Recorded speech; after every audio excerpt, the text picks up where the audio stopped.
Indore India का सबसे साफ शहर, जहां कंटेमिनेटेड वाटर से 10 बच्चों की जान चली गई और वहां के कैबिनेट मिनिस्टर से जब पूछा जाता है सवाल तो कहते हैं फोकट के सवाल मत पूछो।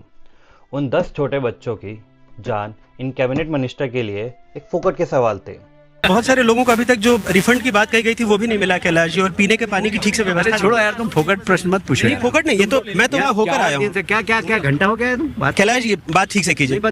जहां अकाउंटेबिलिटी के नाम से ये हक देते हैं।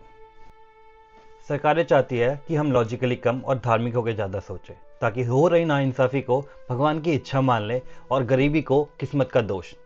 सोचो ज़रा, अगर हर चीज़ भगवान की ही इच्छा है तो जिम्मेदारी किसकी है, अकाउंटेबिलिटी किसकी है, हम वोट किस लिए देते हैं? अबे मुझे क्या पता, मुझसे पूछी जा रही है बार बार। हमें बोला जाता है सब ठीक हो जाएगा, ये तो भगवान की मर्जी है, सब्र रखो।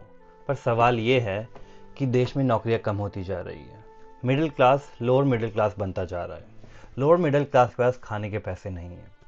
ये पॉलिसी फेलियर है, ये भगवान की मर्जी। जब देश में सवाल पूछते हैं तो मीडिया को खरीद लिया जाता है। आज मीडिया सरकार को ही भगवान बना बैठी है। जहां हमारे पीएम कहते हैं मैं नॉन बायोलॉजिकल हूँ, जहां पीएम से ऐसे सवाल पूछे जाते हैं कि आप इतना काम कैसे कर लेते हैं, क्या आप अपने पास वॉलेट रखते हैं? क्या ये पूछने का सवाल है? ये मीडिया है या कॉमेडी सर्कस? देखा आपने लापरवाही का नतीजा है।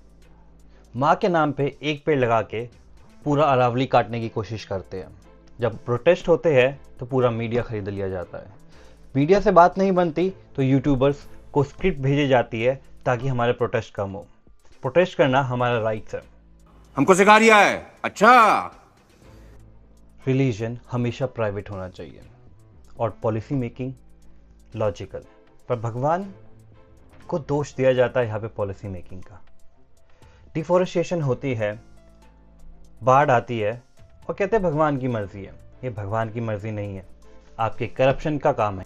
प्रोटेस्ट करने पे लोगों को उठाकर जेल में डाल दिया जाता है और फिर हमको ही याद दिलाया जाता है India is the largest democracy. Democracy खाली वोट देने का नाम नहीं होता, सवाल पूछना हमारा हक है, अकाउंटेबिलिटी तुम्हारा काम। गवर्नमेंट अकाउंटेबिलिटी के नाम पे हक देती है, कोई मिनिस्टर रिजाइन नहीं करता। क्या यही हमारी सरकार है?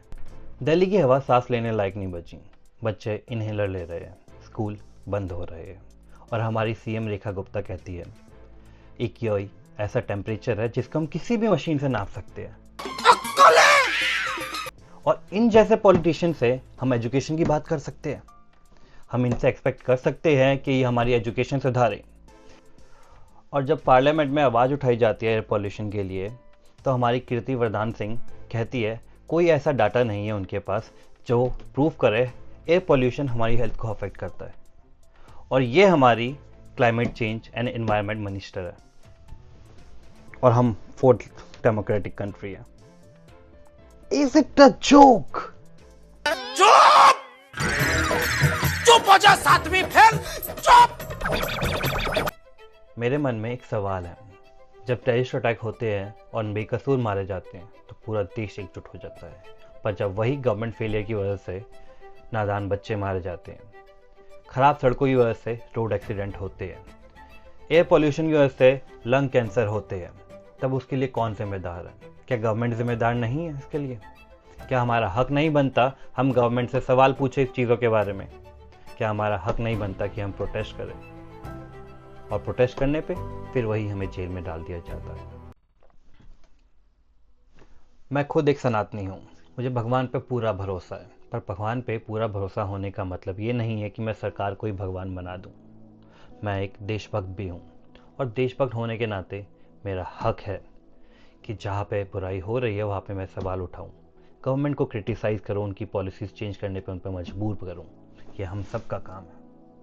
और अगर आपको मेरी बात थोड़ी सी भी अच्छी लगी हो तो प्लीज़ सब्सक्राइब करें, और अगर आपकी जली हो तो खुद से पूछना क्यों जली। शाबाश बेटा, बहुत बढ़िया। हर सिटीजन का हक होता है प्रोटेस्ट करना, और ये राइट हमें कोई सरकार नहीं देती, ये हमें कॉन्स्टिट्यूशन देता है।